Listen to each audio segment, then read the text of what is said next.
So hi friends, welcome to BS Learning Classes. Friends, हम देख रहे हैं इंडस वैली सिविलाइजेशन और उसमें हम प्रीवियस वीडियोज में हम देख चुके हैं कि सभ्यता का समाज कैसा था, अर्थव्यवस्था कैसी थी, ठीक है, राजनीतिक स्थिति कैसी थी। आज हमारा जो रह गया है वो देखना है कि रिलीजियस लाइफ कैसी थी और इसके बाद इसके जो प्रीवियस एग्जाम में पूछे गए क्वेश्चन वो देखेंगे और ये हमारा चैप्टर इस तरह से समाप्त होगा। तो चलिए फ्रेंड, बिना देर किए शुरू करते हैं। हड़प्पा सभ्यता का धार्मिक जीवन कैसा था, ये जानना महत्वपूर्ण है।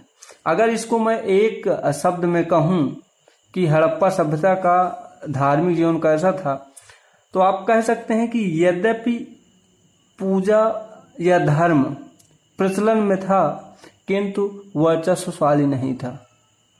ठीक है, चलिए देख लेते हैं। सिंधु घाटी की सभ्यता से प्राप्त अनेक मोहरें जिन पर एक श्रृंगी पशु का अंकन है तथा मातृ देवी की मूर्तियां इत्यादि से धार्मिक जीवन का अनुमान लगता है। ठीक, इसके अतिरिक्त हड़प्पावासी प्रकृति पूजा जैसे पीपल, नाग, जल पूजा भी करते थे। मूर्ति पूजा के आरंभिक साक्ष्य हड़प्पा सभ्यता से मिले हैं। ठीक है फ्रेंड्स, इसके अतिरिक्त आपको अगर फैक्ट्स में देखें तो कालीबंगा व लोथल से धार्मिक महत्व की अग्निवेदियां मिली हैं, जिससे अग्नि पूजा का अनुमान मिलता है। लोथल स्थल से क्या मिली थी? अग्निवेदी मिली थी, जिससे क्या मिलता है? अग्नि पूजा का। कालीबंगा से आपको याद होगा, वहां से मिट्टी की वेदी मिली थी अग्निवेदिका, तो वहां से जो है अग्नि पूजा का अनुमान लगता है। और फ्रेंड्स, हड़प्पा सभ्यता से मंदिर जैसी कोई संरचना प्राप्त नहीं होती। अभी जो मैंने कहा कि धर्म वर्चस्वशाली नहीं था, इसका मतलब कि अभी तक धर्म में ये चीजें एक तरह से रूढ़वाद कह लीजिए नहीं आया था। और समाज कैसा पूजा करता था? प्रकृति पूजा करता था और आस्था रखता था। ठीक,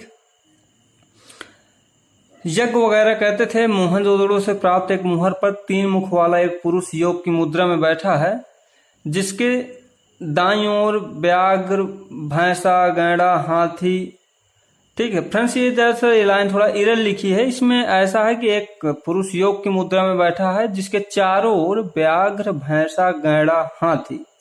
ये बाईं ओर खरगोश, हिरन, ये गलत लिखा है, मैं उसमें गलत लिख गया था। और नीचे 2 हिरन चित्रित हैं। ये है कंप्लीट लाइन। ठीक है, तो क्या है? ये एक पुरुष योग की मुद्रा में है जिसके चारों ओर व्याघ्र, भैंसा, गैंडा, हाथी बैठे हुए हैं तथा नीचे 2 हिरन चित्रित हैं, जिसे मार्शल महोदय ने, प्राक्सिव तथा मैके ने, अर्नेस्ट मैके जो पुरातत्वविद हैं, उन्होंने योगी बताया है। इससे भी यहाँ इस समय की धार्मिक व्यवस्था के थोड़ा सा अनुमान लगता है। आपको याद होगा, मोहनजोदड़ो से एक स्नानागार मिला था, एक तालाब मिला था जिसमें उत्तर और दक्षिण में सीढ़ियां थी। हम देखे थे जब मोहनजोदड़ो पढ़े थे। अगर नहीं जानते तो अगेन सुन लीजिए। मोहनजोदड़ो से एक स्नानागार मिला था, उसमें उत्तर और दक्षिण में सीढ़ियां थी, जिसको जो है जो पुरातत्वविद थे उन्होंने अनुमान लगाया कि ये सीढ़ियां धार्मिक महत्व के लिए थी। काफी बड़ा तालाब था, तो इससे जल पूजा का साक्ष्य, जल पूजन के जो वो अनुमान लगता है।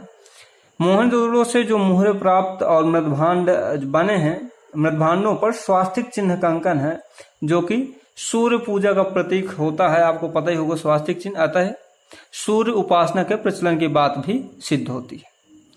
अब फ्रेंड्स, लास्ट में बात आती है कि सभ्यता का उद्भव और पतन के बारे में।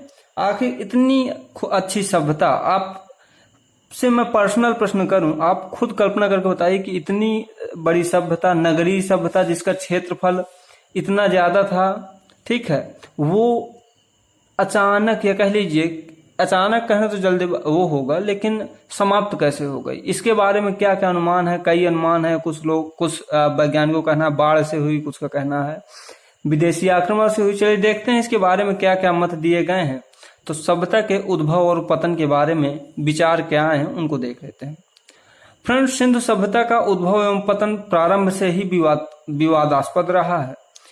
क्यों? क्योंकि इसका कोई एक निश्चित वो नहीं है, मान्यता नहीं है, अलग अलग मान्यताएं हैं। हड़प्पा पूर्व संस्कृतियों से होने का अनुमान है।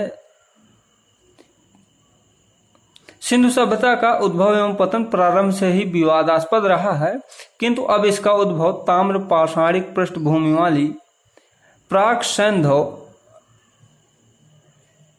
अथवा हड़प्पा पूर्व संस्कृतियों से होने का अनुमान है। कुछ तत्व इसमें भले ही विदेशी प्राप्त कर लिए गए।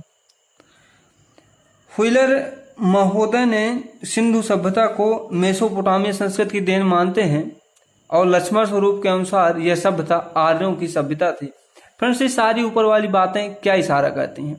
देखिए, उद्भव की अगर बात करें तो उद्भव के बारे में दो मत हैं। पहला मत कहता है कि सिंधु सभ्यता के पहले एक सभ्यता थी ताम्र पाषाणिक पृष्ठभूमि, उसी पृष्ठभूमि पर यह नई सभ्यता प्रचलित हुई या प्रभाव में आई। अभी मैं फ्रेंड्स उद्भव का रीजन बता रहा हूँ, पतन की नहीं। पतन के नेक्स्ट देखेंगे। उद्भव का कौन सा है? पहला मान्यता यह है कि इसके पहले ताम्र पाषाणिक एक सभ्यता थी जिस पर यह सभ्यता विकसित हुई और इसने थोड़ा बहुत विदेशी संस्कृतियों से प्रभावित हो गई। पहला मत यह है। और दूसरा मत जो व्हीलर महोदय बताते हैं, उन्होंने कहा कि यह संस्कृति मेसोपोटामिया संस्कृति की देन है और लक्ष्मण स्वरूप के अनुसार यह सभ्यता आर्यों की सभ्यता थी। देखिए, पहले मैं ये जान लेते हैं कि ये मेसोपोटामिया संस्कृति क्या है। आपको याद होगा मिस्र में जो नील नदी के किनारे संस्कृति विकसित हुई थी, नील नदी की संस्कृति भी उसको कहते हैं, मेसोपोटामिया संस्कृति भी कहते हैं। तो जो व्हीलर महोदय हैं उनके अनुसार ये सभ्यता मेसोपोटामिया के सभ्यता का ही एक भाग था, जबकि जो नेक्स्ट मान्यता है कि यह सभ्यता आर्यों की सभ्यता थी।